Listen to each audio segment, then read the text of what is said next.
Hey, what's going on, everyone? This is Mike Kollin at MikeKollin.com. Hey everyone, this is the shortened version of the timeline therapy video from Friday, July 26th. This video gets right to the point. Okay, so today's video is going to be about something that I do that's called timeline therapy. I'm a certified master practitioner of timeline therapy. Okay, so what I'm going to do is I'm going to share two stories with you, two real experiences that I've personally had, and one that was shared with me by Dr. Bob Bays. He was the head, the head of the Syracuse University Psychology Department.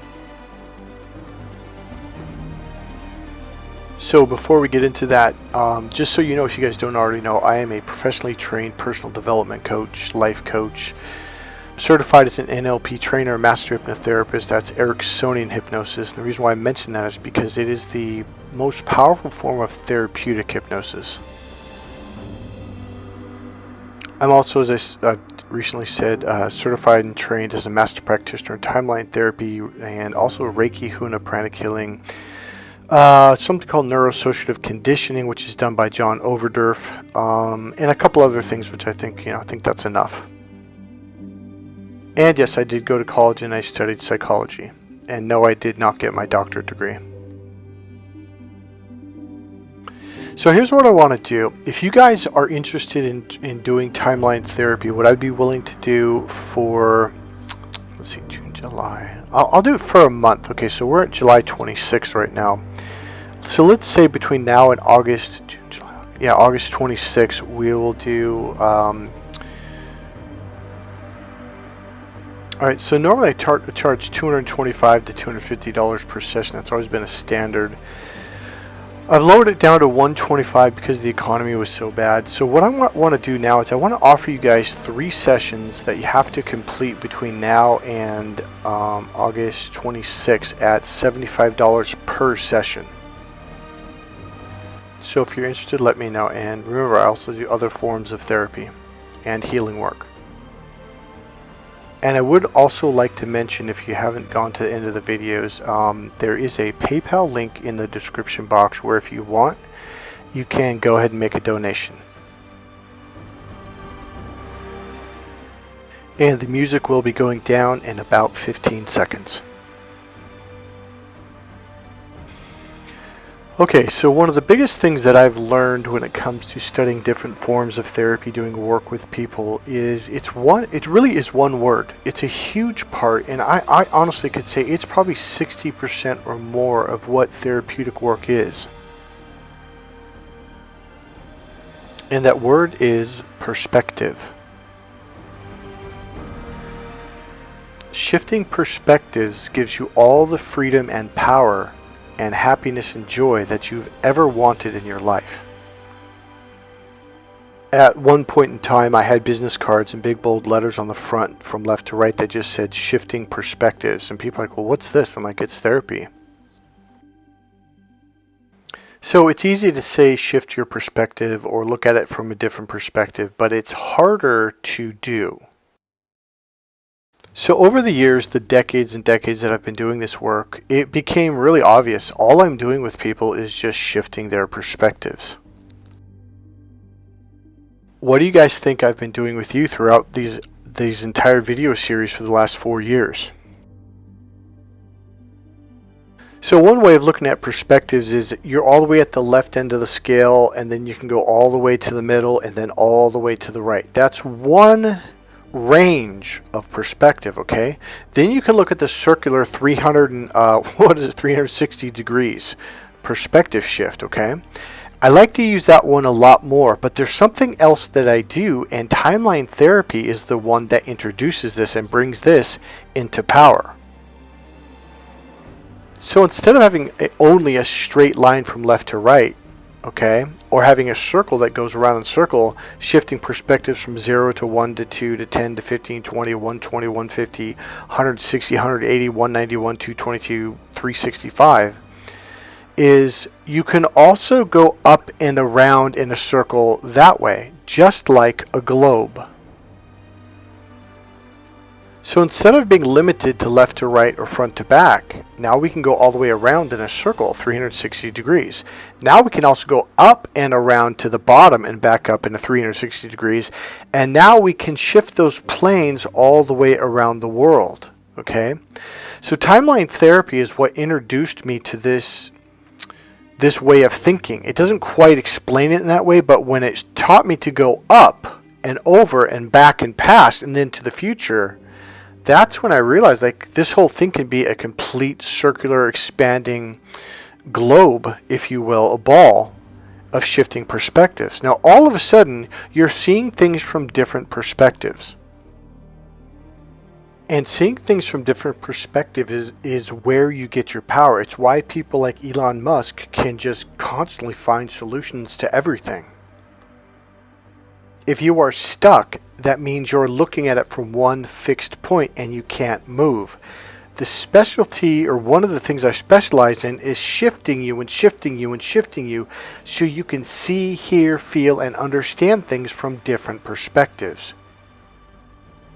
Okay, so this is where I'm editing this video. If you want to see the longer version, go back to Friday, July 26th, and you can see the original version. So I'm cutting to the chase so we can get right to the timeline therapy section. And this is where faith kicks in. So sometimes God's nudging you, urging you, like you get a feeling inside to do it this other way or to go this other way. And you're like, yeah, but that's not the way to do it. And it's kind of like God's like, just trust me, just do it. It'll work. So here's the deal. We learned something called reframing. Now there's a bunch of other things we learned, but this is a real good example. Like you're looking at something from this degree, this angle, and it's just like it's impossible. Well, what we do is we reframe you and reframe. It's like one reframe to another, and it's shifting you around that circle to the right or to the left more and more and more and more and more to where you're like, oh, I can do that. Or you can have a really deep emotional problem. Like when my best friend Marlon died, I was sad for a long time. And it was just one perspective shift of these two soldiers sitting in their, not bunker, where they dug their foxhole. And the third buddy was out in front, and they got the enemy threw a hand grenade, and it was right on him, and it blew him up. And they both saw it. Well, one made a decision that life sucks, life's not worthwhile. Well, they followed up and found that guy like 15 years later or 20 years later, and he was homeless, he was hooked on heroin and drugs, and he was just had nothing. But then they went and found the guy that was right next to him, that saw it from the same perspective, physically. The same guy getting blown up in front of him. And he ended up owning his own, he became a successful lawyer, got his own law firm, and then he at that time when they're interviewing him, they said, well, what was it that made you so successful? And he said, I decided in that moment that every moment in life is precious, that you have to make the most of every moment and get the most out of life. Whereas the other guy's decision was, life's not worthwhile, life's like it's not meaningful, like basically life sucks, there's no reason to live, etc. So his life went down to hell. It can be a heaven on earth or a hell on earth. It's all your perspective. Now, here's what timeline therapy does, and then I'm going to wrap this up with those two stories. So with timeline therapy, you float up above your timeline. Now, first we have to elicit your timeline. You have to find your timeline, and I'll walk you through how to do that, okay? Then what we can do, you can go to the future or you can go to the past. Now, so what we do when it comes to emotional issues that are locked in, especially during the imprinting stage when you're really young, that's when it's like recorded and it's like burnt into your system. It's like locked in. When I was in psychology class learning about how this stuff can get locked into your system, recorded, I thought, well, how do you change it? Well, it was essentially NLP and especially timeline therapy that really made me go, oh, okay, so we can actually go into your nervous system and we can reframe stuff. We can shift perspectives. Now, here's the thing. Not all therapeutic interventions are, how to explain this? Not all, here's the funny thing. Now, watch this. Not all traumatic life, what's the word? Issues that you've had your entire life, not all of them come from trauma. Some of them come from a mere misunderstanding. Now watch this. Two powerful stories. Okay. But also very funny. Now watch this. So when I was a little kid, the rule was you could have one piece of dessert after dinner, but you had to finish your dinner first before you could eat it. Otherwise, you weren't allowed to eat your dessert. Now, my two older brothers, they were probably around 11 and 12 or something like that, and I was about, I'm going to guess 4 years old, 4.5 maybe. And then my younger brother was about 3.5 or so, and then my next brother up was about 7, I think, something like that. Yeah, maybe 6. Well, my older brother stole my younger brother's cupcake, and they stole my brother just a year and a half older than me, stole his, and they were crying, and mom and dad were yelling and screaming, God damn it, all that stuff, right? Well, I was a smart one, so I went and grabbed my cupcake with my left hand, and I ate with my right hand, right? So I'm eating and eating, and I'm just really happy, not going to get my cupcake. Well, next thing you know, I think my brother Gary finished, and my mom went and got him another cupcake, and then my brother Joey, he got a cupcake too. And I finished, and now it's my turn, and I look down in front of my plate, and I'm like, where the hell's my cupcake? Oh my God! And I'm freaking out. I'm crying. Damn it! I look at my brother, where is it? Because my older brother Charlie, about 10 or 11, was sitting to my right. And I'm accusing him of stealing it. Where is it? And everyone's laughing. And I mean, they're just laughing and laughing. And my mom and dad are like, it's in your hand. Well, I look to my right hand, the one that I was eating with. And I'm like, no, it's not. And I'm just losing. Well, maybe not losing it, but I was really upset. And I was also upset because everybody was laughing. I looked to my mom and dad for support, and they're just laughing and laughing. And my sister Gina's like, "It's in your hand," and I'm holding up my right hand. No, it's not. And they're like, your other hand. I'm like, what? So finally, I think someone to my left, I don't know who it was, probably my older brother, my other older brother. He grabs it, or someone did, and puts it in my face, and like, it's right there. I was like, oh, okay. And all of a sudden, everyone's laughing. It was like a relief, and I was eating it, and I was happy, and everything was fine. I completely forgot about it. But here's the weird thing. All of a sudden, I had trust issues with everybody in every situation. And I mean into my teens, into my 20s, until I started, even though I learned timeline therapy, I didn't really think that, this memory didn't come up. But in my mid to late 20s, I was like, oh, that's right. Because I had an issue of trust come up, and it turns out I had just misplaced something. But I was really hurt, and I was upset, and the trust was lost between me and this person. But then I went, oh, wait a minute. This is a time, because I ended up finding the thing. It was actually put in this other place, and it was there. So I did the timeline therapy, I did healing work on it, etc. And boom, I haven't had these issues since. But here's my point. A lot of people, even look at me. How many that's like probably 2.5 decades that one simple, literally hilarious, humorous, they call it the cupcake gate issue, lasted for a long time, and it had a real impact on my life. So a lot of fears, a lot of anxiety you have, a lot of issues of trust and all kinds of stuff. Yeah, for a lot of us on this channel, it did come from literal mind games from narcissist abuse, for sure. But even those things, when you clear them up from childhood, boom, it pops. Okay, literally, there's it's like a pearl necklace. Now here's the genius of timeline therapy. Now Dr. Fritz Perls, he was a psychologist, or maybe it's a psychiatrist, way back in the days. He essentially said, if you can find the first memory of this issue, so let's say it's trust or fear or anxiety or whatever, if you can go back to the first memory and heal it and clear it, it's like breaking off the end pearl of a necklace of pearls, and all of a sudden all of the memories, they slide right off. It's not the memories that you forget, it's the emotions that release and let go. And that's why when you do therapy with therapists, you're just picking memories in the middle and the end and, somewhere around there, maybe towards the beginning. But if you don't get that first one, it does not matter. That issue is still gonna hang on. You have to get to the first one. Now in timeline therapy, they do a physical perspective shift where you imagine floating up in the air, going all the way back. Now, you can see it from the future looking past, like looking down on it, or you can go right above it looking down, and you can go further into the past and then turning around and looking at it.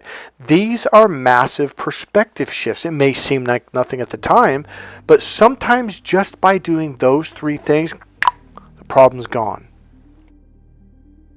And then you go down into the memory as an adult. And you experience it as an adult and you realize like, oh, this is no big deal. But the real goal of regardless of what position and perspective you look at it from, is to learn the learnings that you were always meant to learn in the first place. Now here's the even more bizarre thing about all of this. It could have truly been a traumatic incident, a car accident, your brother got killed in front of you, or who knows what happened, okay, when you were 3 years old. The imprinting stage is when things are really hard to change. And this is what these techniques in NLP and timeline therapy, etc., are masters of shifting. I know because I've done it with myself and a ton of clients over the last 3 decades. Here's the really, really odd thing. It could be an extremely abusive, narcissistic, violent, physically abusive mother, parent, who had just beat you and just did the worst things in the world to you and terrorized you. Now here's the really, really, I know this can sound bizarre. One of the healings that I had when I went down into the memory, it was like, oh, she just doesn't know any better. She's just oh, that person is just a really messed up person. They're just really screwed up in the head.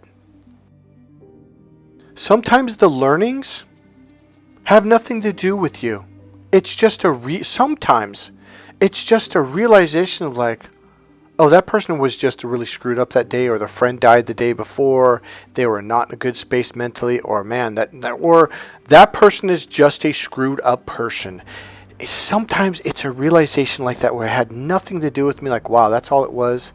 And then you come back to the present moment and all of a sudden, boom, that problem that you had, that you're, okay, I'll give you a good example.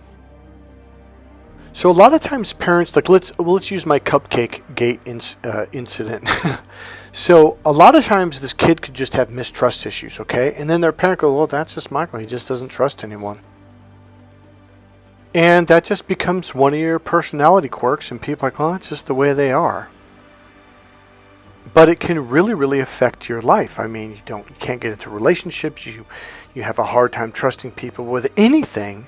And then you do this timeline therapy, and like, oh, that's all it was. I had the cupcake in my left hand. It was like, literally, it was not a traumatic incident.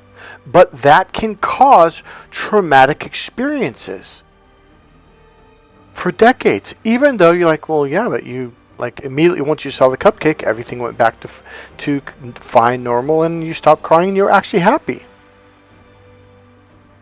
Sometimes it's just because when you're, say, 7 years old or whenever, someone could have been a teacher, Sunday school teacher, could have been a neighbor, could have been a friend, could have been your father, and they just said, well, blah, blah, blah, blah, blah, and that's just the way it is. And you said, oh, okay, and that's what you heard, that's what you accepted, and you went through life with this really kind of negative, shitty belief. And then you go through therapy 25 years later, and you're like, man, that one belief held me back for 30 or 25 years, and it was nothing. It was just something my dad said one day, and he wasn't even really being that serious. You can clear these things up and have less and less resistance. These things are just holding you back, making life hard, causing you to make the worst decisions because you never went back and thought, I've been living, but because a lot of times you forget about it. It's unconscious. These are just beliefs that you accepted as a child, and you've been going through life like this, and it's been completely, totally holding you back because you're like, well, this is the belief, blah, blah, blah, and it's been holding you back. But one day you revisited it and you went, that's a really dumb belief. Why did I ever accept that? So a long time ago in the 90s, I had already been certified as a master practitioner. I might even finished. No, I didn't actually. I just finished a practitioner course.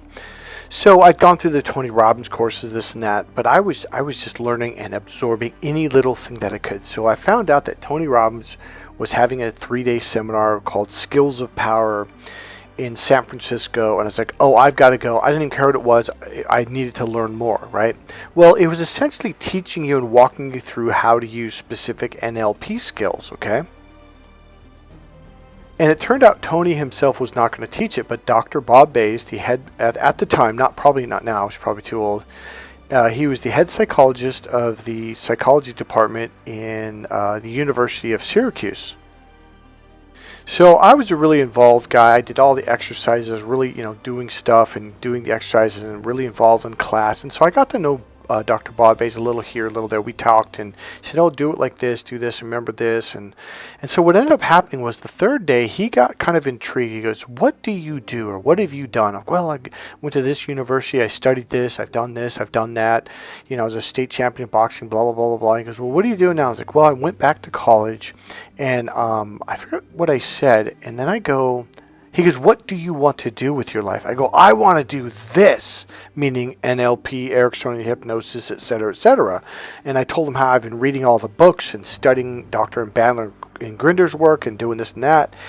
And he goes, well, then drop out of college. And I was like, wait, what? Now, this is a professor. He retired as a professor at Syracuse University, the head of the department. And I'm like, wait, what? He said, Michael, if you want to learn how to do NLP and Ericksonian hypnosis, you have to go to training, certifications, seminars, etc. You will never learn this in a university or a college. I go, why? Because I had asked him, I go, what college should I go to study this? He goes, oh no, Michael, this is too new. He goes, they won't even begin to integrate this into the private colleges for another 25 or 30 years. I'm like, why? And he goes, that's just the way the system works. And I went into my all mad at God and yelling and screaming. No, not inside I did, but not in front of him. And let me give you a little quick thing right here before I come back to this story, because it's a very impactful event that happened. So when he told this to me, I was seriously depressed. I mean, I was not happy. Because my dream was to go to college and, get a master's or doctorate degree. And that was really what it was all about since I was in second grade. And here this guy was convincing me, don't do that. It's a waste of your time. Go and study. Go to every seminar, every certification. Read every book you can on the subject and get really good at it. Well, I went back to college after this 3-day seminar. And I don't remember if it was the first day or second day or even the first week, but I do remember this. I went to my biology class one day. It was about 10 a.m. And I remember walking. It was the big auditorium one where you're it goes all the way up, all those chairs and students, and then the teachers down there in front. And there was probably 150, 200 students in this class. It was a pretty big class. I remember just sitting there, and the teachers talking, and people would regularly would get up and walk out because it was like an hour and a half class, and they would smoke a cigarette or go to the bathroom and come back. So people getting up and coming and going was a normal thing. I also remember it was a very impersonal class where nobody really knew anyone, nobody really socialized. It was just like you were here to get the grade because this was a requirement to get your degree. So I am mulling over and over what Dr. Bob Bays said to me, and I'm just like, I don't know. And so I just got up, I packed, and I remember sitting there, I looked at the professor, and I looked around the class, and I'm like, this isn't for me. I got up, packed my stuff, and I just walked out. The entire class stopped. Every single person looked at me, and the professor, for the first time, just stopped talking and stared. And I looked at him, and I walked out, and I realized somehow each and every person was like, yeah, that guy's not coming back. Best decision of my life. So back to the seminar, Dr. Bob Bays, it was the third day. We were going for a break, and he's, well, what are you going to do with your life, young man? I was like, oh, blah, blah, blah, blah. I want to do this, and where do I go to college for? And he goes, you can't. And I'm like, what? And I was really upset, and he could tell. He goes, you're just like my daughter, McKenna Bays. And I'm like, what are you talking about? He goes, well, Michael, she wants to be a professional ballet dancer. I'm like, yeah. I'm thinking, what? Like, this is nothing like me, man. And he goes, she, instead of following her dreams, she went to a college. In fact, the college was, I believe it was UCLA, if I remember right. Yeah, it was UCLA. And I'm like, well, what's wrong with that? And he goes, well, and because I'm looking at this guy like, you're a professor. You're supposed to tell us to get our degrees. And he goes, no. He goes, I told my daughter to drop out. He goes, she had an opportunity to go to the New York Ballet or some specialized school like the New York Ballet, this real big thing. And I had heard of it before because my ex-girlfriend was in ballet in high school, etc. And I was like, really? She's, oh, yeah, they invited her. She's that good. I'm like, and she turned that down? He said, yeah, because she believes you're supposed to get a college degree. And I keep telling her, no, go after your dreams. You can go back to college when you're 50. And that was an impact. I thought, I can't always come back if I want to. And so that did have an impact. But what happened was he ended up giving me her phone number to her college dorm. And he goes, I want you to call my daughter. I want you to tell her your story, everything you told me, your dreams, and the fact that you're going to college. So I didn't call her right away. In fact, I didn't call her for probably 3 months. I remember seeing her number in like one of my drawers when I opened it up to grab something. I thought, you know what? I'm just going to call her. This is really weird. I mean, she doesn't know me. Probably doesn't even know that I'm going to call, etc. So I did call her and talked to her about it. And she just at first, well, who's this? And why are you calling me? I said, well, your dad. I went to the seminar, blah, blah, blah. She goes, oh, yeah, that's my dad. He's trying to convince me to go after my dreams, blah, blah, blah. So we had a really interesting conversation. So here's McKenna's story. Here's what happened to her. When she was a little kid, probably about 3 or 4 years old, they had a nice home, 2-story home, and at this day they were barbecuing in the backyard with their friends. It was, I don't know if they said it was 4th of July or birthday party, but they were barbecuing in the backyard. Everybody was back there. And she was in, I think it was the living room, so the front of the house. And so what happened was she just happened to look out the big plate glass window, slid the curtains open, and she was looking, and what happened was they had a Mercedes-Benz, a brand new Mercedes-Benz they've had for like, I think 6 months or 7 months or something like that. And it had been in the shop more than they had it to drive. So Dr. Bob Bays had said, I called the dealership and they said, yeah, you know what, you got a lemon. We're really sorry. What we're going to do is we're going to take it from you. We're going to send a driver to come pick it up.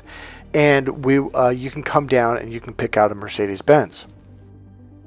So it was essentially what they call a lemon, and I think they had a lemon law back then, but regardless, Mercedes was like, yeah, it's a lemon, it's no good, that car's just messed up. So what happened was, McKenna's a little girl, she doesn't know anything about this. Now, when she was in the house, there's 1 or 2 people like her mother and father in the kitchen grabbing stuff, blah, blah, blah. She walked out front, and all of a sudden she looks out the door, or looks out the window, and what happened was, what she didn't see was a driver had drove this other guy there, dropped him off, and then took off. He had the keys, and he got in the car, he started the car, and that's why she looked out the window, because she heard the car start. So she looked out the window, and the car was parked on the street in front of their lawn, and she couldn't see who was in the car from that perspective. And what happened was the car drove off, and she starts freaking out. She starts screaming and yelling. She's going into a full-blown panic attack, thinking her entire family left her all alone. So she's running around throughout the house, yelling and screaming and crying. And then what happened was she just happened to go into the kitchen, and she looked out the back window, and she's like, oh, everyone's in the backyard. So Dr. Bob Bays had said to us at the seminar, said, she suddenly, out of nowhere, had all these challenges and problems with being abandoned. Like, we couldn't leave her for 5 minutes. She would scream, she would cry, she would yell. And the thing about it is she'd never been abandoned in her life. But she had massive panic attacks due to abandonment issues. And so he had done every kind of therapy, sent her to therapists, and everything for years, and nothing worked. Now remember, when she was in the front room, she saw the car take off. She ran around for about 5 minutes or 3 minutes or whatever it was, screaming and yelling and freaking out. And then she looked out the back window. She's like, oh, everyone's back there. And suddenly she was fine. Again, Nothing bad happened. She wasn't molested. She wasn't beaten. She wasn't raped. She didn't see her father get beat up. Like nothing actually happened. And yet, this had a traumatic effect on her entire life until they learned about going back to the very first memory and doing perspective shifts, reframing, submodality shifts, and all this other stuff that we learn in NLP. And all of a sudden, she's fine. She went off to college fine. She got a degree fine. Like everything worked out. My point is, a lot of you have these issues where it really wasn't something traumatic, and yet it's having a massive effect on you. The number one thing that I do with people is what we call shifting perspectives. Because otherwise this stuff will drain you, it'll drag you down, it will hold you back from doing what you want, whether it's going out to a party, going after your dreams, whatever it is. The more you heal this stuff, the more you clear this stuff. And remember, one of the biggest things is learning. In timeline therapy, one of the things that we tell our clients is it's the learning in which that you're supposed to receive and understand, and then your emotions will heal and let go. And now it's just a memory attached to a learning. Because your emotions, when you have emotions that keep, it's literally like a flag, some negative emotion. It's like a flag saying, hey man, you got to come back here because you were supposed to learn something. Because it's the learnings that will release the emotion, the negative emotions. Now here's another interesting part of this, or perspective from this.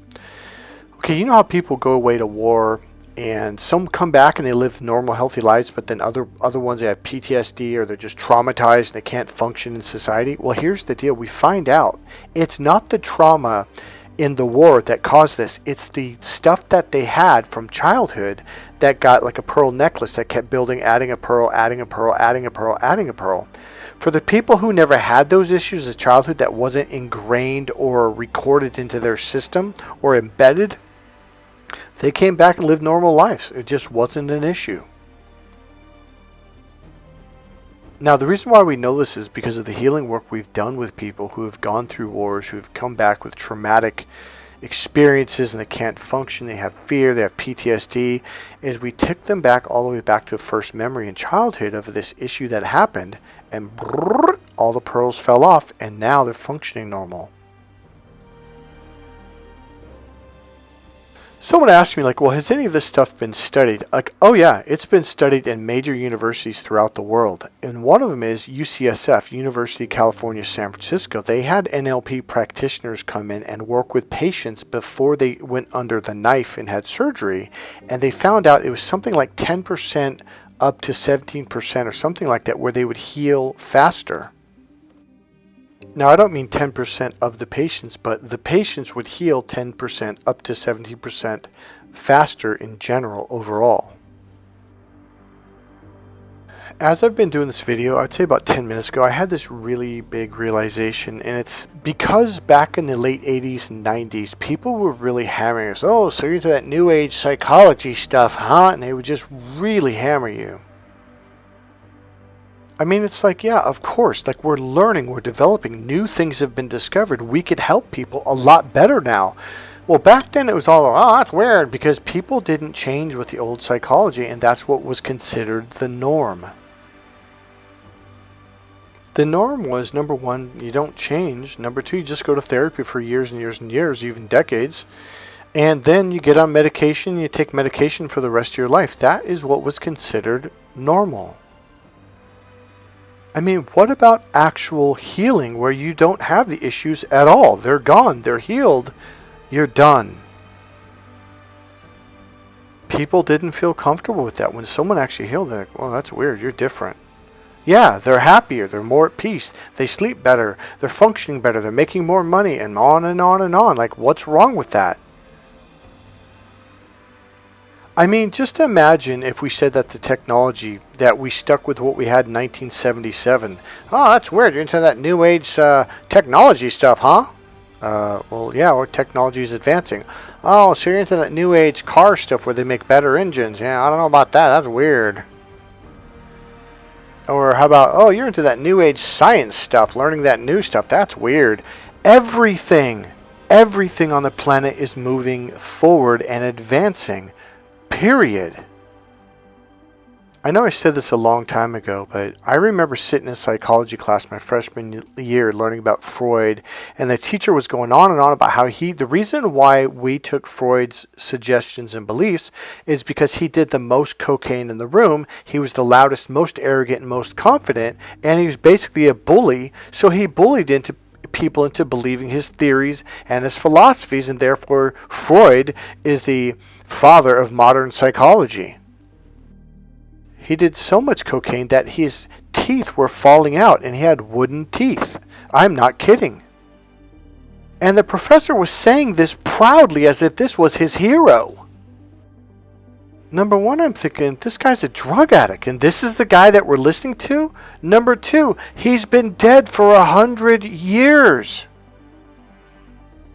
And psychology didn't advance from that point forward, essentially. I mean, between the time he died in like 1939 up until about the, say, 80s, there was almost no advancement at all. It was just essentially the same thing going round and round in circles.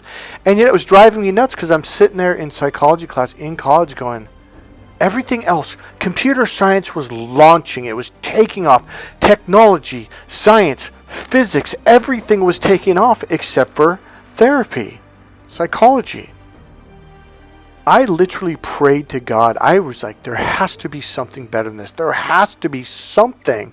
And sure enough, there was a couple different technologies, timeline therapy, neuro-linguistic programming, Ericksonian hypnosis, etc., that were taking off. And lo and behold, luckily, I went to the right seminar at the right time, and I heard about all of this. So what's holding you back? Is it a limiting belief? Is it a fear? Is it an emotion? Is it a feeling? Is it a decision you made at childhood? Is it something, maybe a rule that you took on and you weren't quite conscious of it? Whatever it is, you can shift it for sure. Hey, this is Mike Kollin. Thank you very much for listening to this. If you'd like, you can make a donation. There's a PayPal link right there in the description box.